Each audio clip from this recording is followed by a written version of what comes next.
Hey, how's your day going? Awesome! Well, today we're going to talk about a couple who love the Lord their God with all of their soul. Abraham and Sarah. Now, by soul, I just mean everything about a person. Not just their biological life, but their minds, their spirits, relationships, hopes and dreams, everything that makes them, them. Everything that makes you, you. Now, Abraham and Sarah turned their whole lives upside down because they believed a promise that God had made to them. So let's begin. Abraham and Sarah were married, and they lived in the ancient land of Ur. So, where are you from? I'm sorry? You don't know where you're from. Oh dear. No, the land was actually called Ur. It was in the ancient region of Mesopotamia. Messy potato yard? And one over here. Ugh. And one right there. Ah, looks nice. I'm gardening. No, not messy potato yard. Mesopotamia. It's an ancient region in what's now called the Middle East. Today, the land would be part of Kuwait, Syria, and Iraq. Now, Abraham's father had settled in Ur, and Abraham and Sarah had lived their whole lives there. It was their home. They were wealthy, and it was a very comfortable life. One day, the Lord spoke to Abraham and said, "Leave this place. Leave your cousins and aunts and uncles and travel to a new land that I will show you. Then I will give you many descendants." Descendant ants? Ah, the promised land. Let's go marching to, hurrah, hurrah. Let's go marching to, hurrah. No, not descending ants. Descendants. A descendant is a child or grandchild. A great-grandchild. Or great-great-grandchild. Or great-great-great-grandchild. Or great-great-great-great-grandchild. Or great-great-great-great-great-grandchild. Or great-great-great-great-great-great-grandchild. Yes, yes, yes. So God promised that Abraham would have many children and grandchildren. And great-grandchildren. Yes, yes, yes. Now, Abraham and Sarah had friends and family there. It's the place they had always known. Their whole lives were in Ur. In other words, because it was their home, it was the center of their soul. Or was it? It certainly was a big part of their soul, but it turns out that God was the center of their soul. When God told them to get up and change everything, they did. This is because their home was not the king of their soul. God was the king of their soul. It was certainly risky to make such a move. They were going to unknown lands. Who knows what they might run into?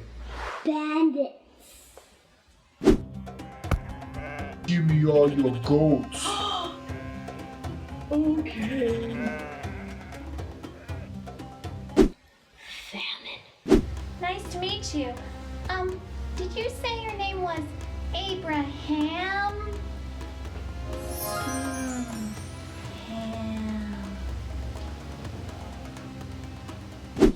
Aliens. We have come to your planet to learn of your people. We have learned that your people are delicious. Yikes! Exactly. Well, maybe not that last one. But traveling was dangerous. There could be bandits, raiders, other dangerous people.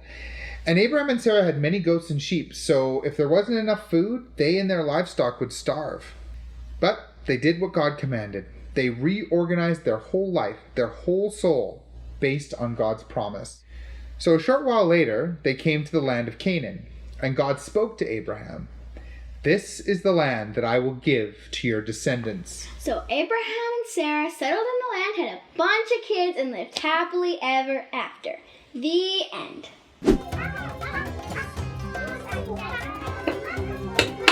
That was easy. If only. Things did not turn out the way that Abraham and Sarah were expecting at all, and they had to wait for the promise for a long time. You see, it turns out that Sarah was not able to have children. No children means no grandchildren. Or great-grandchildren. Or great-great-grandchildren. Or great-great-great-grandchildren. Yes. You need to have at least one child to have descendants. A lot of time passed, and a lot of things happened. Abraham and Sarah had to travel to Egypt because of a famine. They had to fight off raiders. And they even made some mistakes along the way, like trying to have a baby with someone else, who they named Ishmael. Fishmail?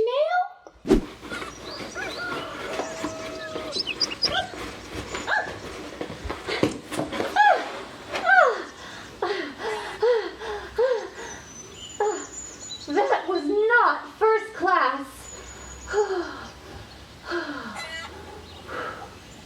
Ishmael. Years had passed. But in all that time, Sarah still had no child. In fact, she had gotten so old that she was beyond the age where women can even have babies. But Abraham continued to believe the promise. It wasn't always easy. He had to be reminded of it several times. Once, God told him to count the stars. That's how many descendants you will have, God said. Did you say stars? All the stars we steal from the night sky will never be enough. Never be enough. Excuse me, Camilla, ma'am. But this is a scene for the greatest commandment. Oh. Another time, God gave him a vision where he made a contract with him. A different time, a prophet came and told him he would have many descendants. And finally, 3 strange men came and gave him the same message. God was merciful, and he kept up the reminders of the promise. All Abraham had to do was to believe the promise. And this led him to order his life, his soul, after God's promise and command. And finally, more than 20 years after the initial promise, it finally happened. Abraham and Sarah had a son, Isaac.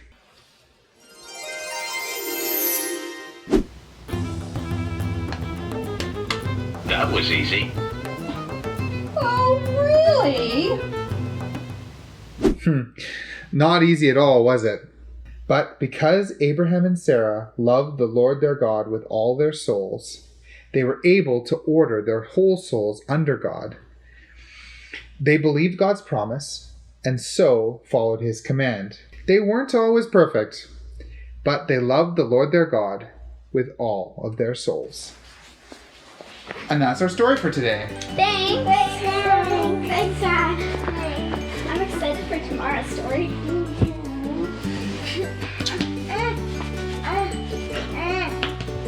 Whoa!